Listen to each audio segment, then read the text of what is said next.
नमस्कार दोस्तों।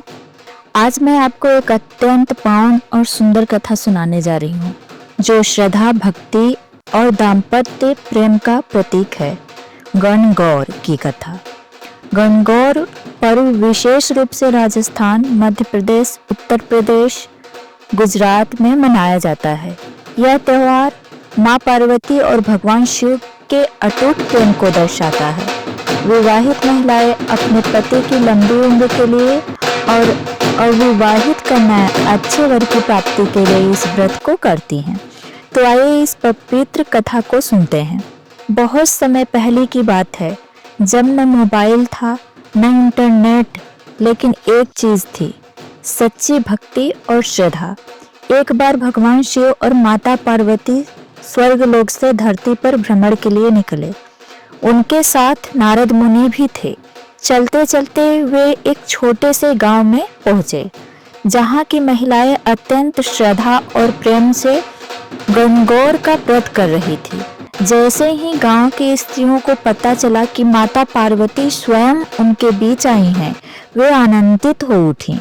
उन्होंने माता गौरी की पूजा की और उन्हें स्वादिष्ट व्यंजन अर्पित किए।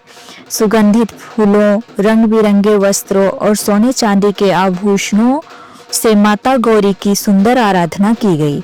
लेकिन इस गांव में एक गरीब ग्वालिन भी थी। उसके पास न तो सोने के चांदी के आभूषण थे, न 56 भोग, लेकिन उसका मन प्रेम और श्रद्धा से भरा हुआ था। उसने माता पार्वती के लिए केवल थोड़ा सा गुड़ और पानी अर्पित किया और बड़े प्रेम से उनकी पूजा की। भगवान शिव यह देखकर चकित हो गए। उन्होंने माता पार्वती से कहा। भगवान शिव हल्की मुस्कान के साथ कहते हैं, पार्वती, इन रानियों ने तुम्हें सोने चांदी के थालों में पकवान परोसे हैं और इस गरीब लड़की ने केवल थोड़ा सा गुड़ दिया है। क्या यह भी तुम्हें उतना ही प्रिय है?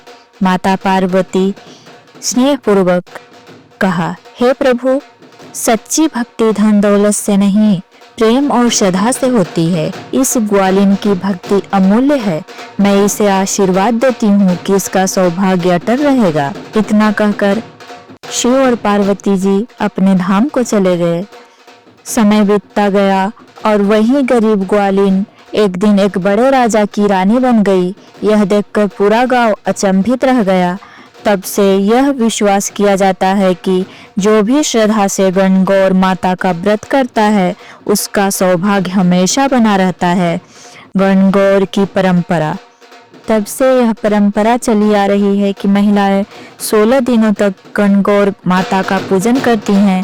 वे सुबह जल्दी उठकर स्नान करती हैं, गौरी माता की प्रतिमा को श्रृंगार से सजाती हैं और पूरे प्रेम से उनकी पूजा करती हैं। व्रत के अंतिम दिन महिलाएं नदी या तालाब के किनारे जाती हैं और गणगौर मूर्ति का विसर्जन करती हैं, जिससे यह प्रतीक बनता है कि माता गौरी अपने ससुराल लौट रही हैं। कथा का सार। गणगौर का यह पावन व्रत हमें प्रेम, भक्ति और समर्पण का महत्व सिखाता है। यह केवल एक परंपरा नहीं, बल्कि स्त्री के सौभाग्य, प्रेम और परिवार की मंगल कामना का प्रतीक है। गौर गौर गोमती, ईश्वर पूजे पार्वती।